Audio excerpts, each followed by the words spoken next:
Bonjour Ehud Olmert. Hello, Ehud Olmert. Hello, Nasser al-Kidwa. Thank you for being with us on RFI. In a week in New York, France and Saudi Arabia will co-chair the conference for the peaceful resolution of the Israeli-Palestinian conflict and the implementation of the two-state solution. Does this meeting seem useful to you, Ehud Olmert? It looks very useful, and I hope it will be very useful. I think that it will not be insignificant if the organizers will invite Israelis to take part in a conference which is so obviously connected also to the State of Israel, and I'm not certain that this has been done up until now. In any event, Dr. al-Kidwa and myself are already more than almost a year campaigning across the world in order to raise the significance and the importance and the vitality and the relevancy of the two-state solution.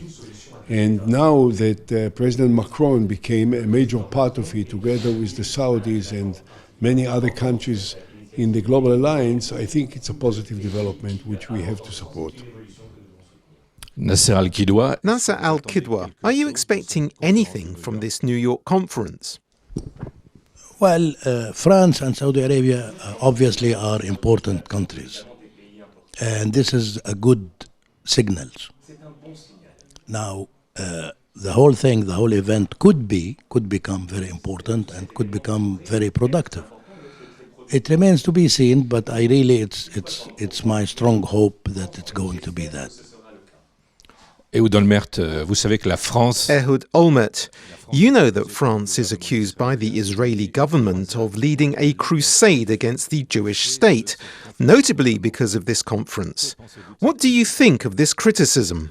I think this is outrageous and totally unacceptable. I want to remind to some of my Israeli colleagues that the French army, under the leadership of President Macron, only a year ago was defending the state of Israel against the Iranians' ballistic missiles which were shot at us. And to say about the President of France that he supports terror is childish and irresponsible.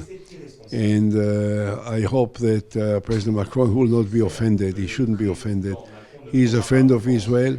He, by the way, has the right to even disagree with the Israeli Prime Minister. That doesn't make him an enemy of Israel. By the way, I also disagree with my Prime Minister. Vous-même. So, you know, and I'm not an enemy of Israel. Oui. Nasser al-Kidwa, c'est... In terms of accusing those who support a Palestinian state of antisemitism, how do you, as Palestinians, feel about this? Well, yes, you are right, and it is an unfortunate phenomenon because we all have to be against anti-Semitism. But for us to be against anti-Semitism, we need to define it properly. Otherwise, we are mixing things up and actually undermining the fight against anti-Semitism. And that is the danger. So I hope that will take the right steps in the right direction. Can one criticize the Israeli government without being anti-Semitic?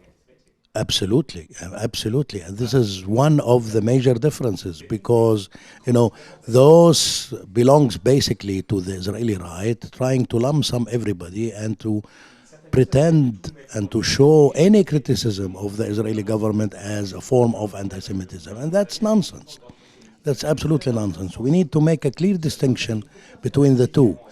The disagreement on a political basis is something that is legitimate and has to continue.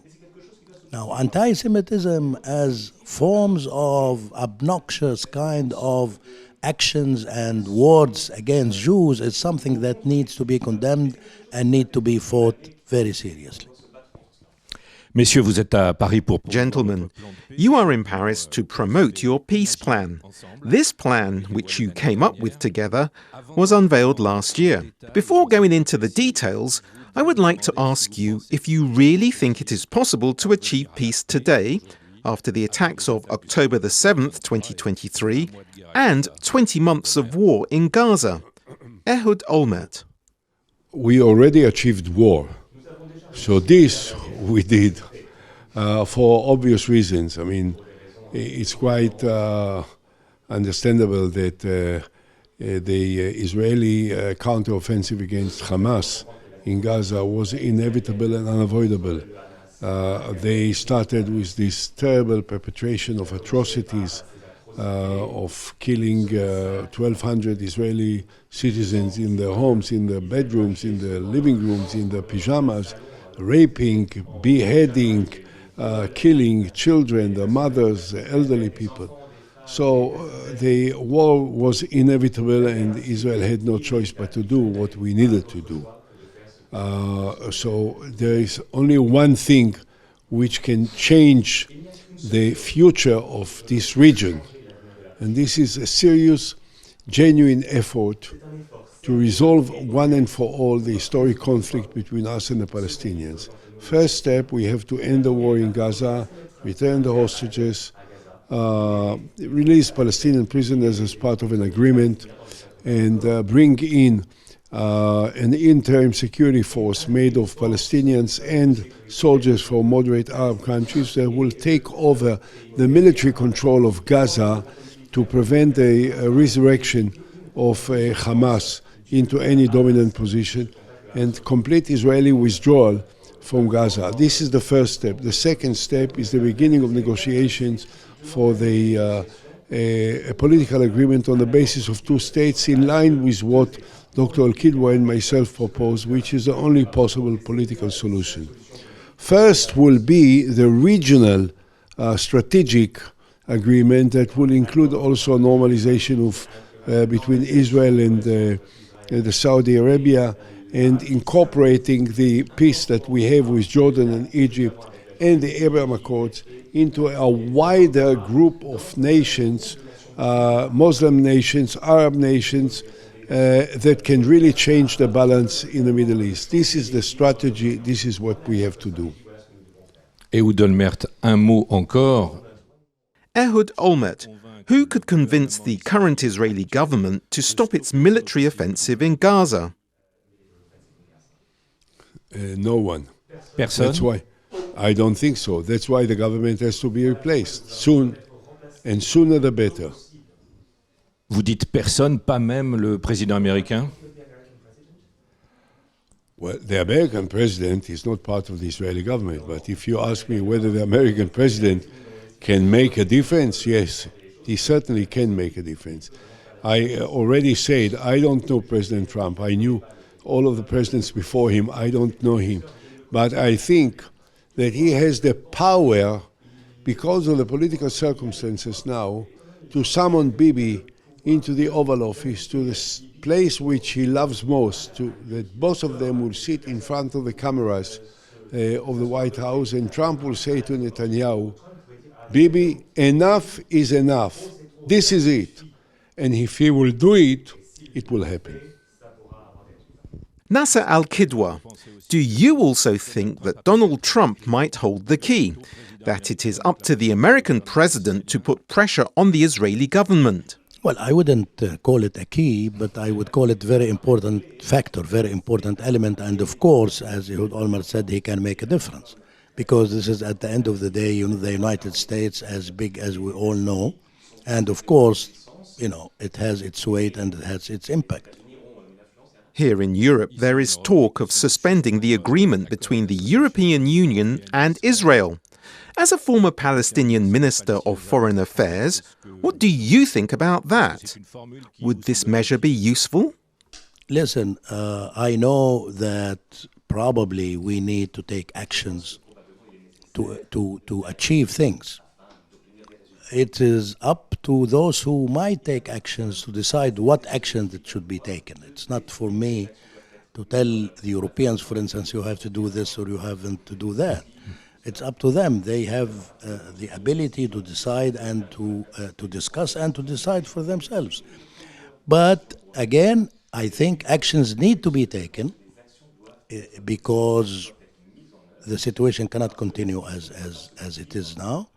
And hopefully those actions will convince the average Israelis as well as the people at the top, the government, that change is needed and must be done. Gentlemen, your plan is structured in 3 stages, as you have already mentioned. First, the end of the war in Gaza, the 2-state solution, Jerusalem as the capital of both states. How could something that hasn't been possible for decades be possible today? Ehud Olmert. I think that considering the background of so much bloodshed and so many wars that kept going for so many years, there is a certain chance that the public opinion of my country, at least, will be moved, will sway towards an alternative. The option of war has been tried. Terror, as part of it, has been tried. Occupation lasts now for almost 60 years. It didn't bring us more security. It didn't bring us happier days. It didn't bring us less terror. So the only possible option for an entirely different direction is making peace. And I am an optimist. I believe that more and more Israelis will understand that we can keep going with occupation, but that will not bring us the kind of quality life, security, and stability that we are so anxious to achieve. Only by making a bold political move, which is not simple, which may be very painful, but which unavoidable. Nasser al-Kidwa. The key point is the recognition of a Palestinian state. You yourself have been fighting for this for years. What good is it today to recognize a virtual Palestinian state? I think this is very important, and it's very important from different point of view. It will not immediately change the situation on the ground, that's true, but it's going to do 2 things, 2 very important things. One, it will create irreversible political facts for the countries that make the recognition, that takes this step in a way that would makes it, a fact that the support of the 2 states is there, and it's on the basis of 1967 borders. The second thing that's going to do, it's going to send the right signals to both sides that the way forward is the 2-state solution.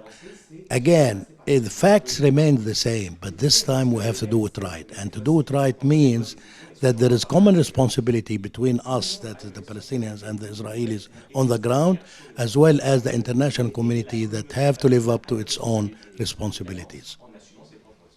So it's more than just symbolic. No, it's more than that, because again, as I said, it will create irreversible political facts, let's say for the government of France, if France decides to go that way. This is not symbolic, this is something real. And second, it's going to push the 2 sides, the Israelis and the Palestinians, to go in the right direction and to create their 2-state solution. Messieurs, ce n'est pas vous faire injure. And gentlemen, I mean no disrespect when I say that you are both veterans. Former Israeli Prime Minister, for you, Ehud Olmert, and former Palestinian Foreign Minister, Nasser al-Kidwa. Where is the younger generation? Where are the leaders who want peace? Ehud Olmert. You'd be surprised to see how many young Israelis are now, particularly the whiz-kids of the Israeli high-tech, all these creative minds which had developed Israel into the leading nation in the world in sophisticated technologies, are now starting to be interested in making a political change in Israel. They understood that while the high-tech created a lot of wealth for the Israeli economy, politics is still dominant in deciding the future of their lives and their children's lives. And they are now emerging in all kinds of organizations that they have created with the purpose of influencing the Israeli politics, and they will be felt in the Israeli political scene very soon. Nasser al-Kidwa. Mahmoud Abbas has been in power for 20 years. He is 90 years old. I heard you say that it's time to move on from these leaders. Absolutely. Absolutely. And I am convinced that without a real change on both sides, without having a new Israeli government and new Palestinian leadership, we cannot make serious progress. Besides, it's the right of the Palestinian people to see new faces, to enjoy new blood. I mean, you can't stay in power 20 years and you reach 90-year-old and still hold all powers everywhere and you do whatever you want. That is not the right thing to do, and definitely we need to change the situation. Gentlemen, you managed to stay optimistic. You just told us, Ehud Olmert, that it is possible to be optimistic in the current situation. It's impossible not to be optimistic. And I'm an optimist because I look at the future and I know what needs to be done, and I'm going to invest all my energies and all my power of persuasion in order to make this happen. Nasser alKidwa. Well, we are two old guys, as you said. Yeah, that's correct. But we are needed in a way, and we understand at the same time that after a short while, new generation has to come and to take over. This is the logic of life. Successive generations, and it's going to happen. Thank you, gentlemen, for giving this interview to Radio France International.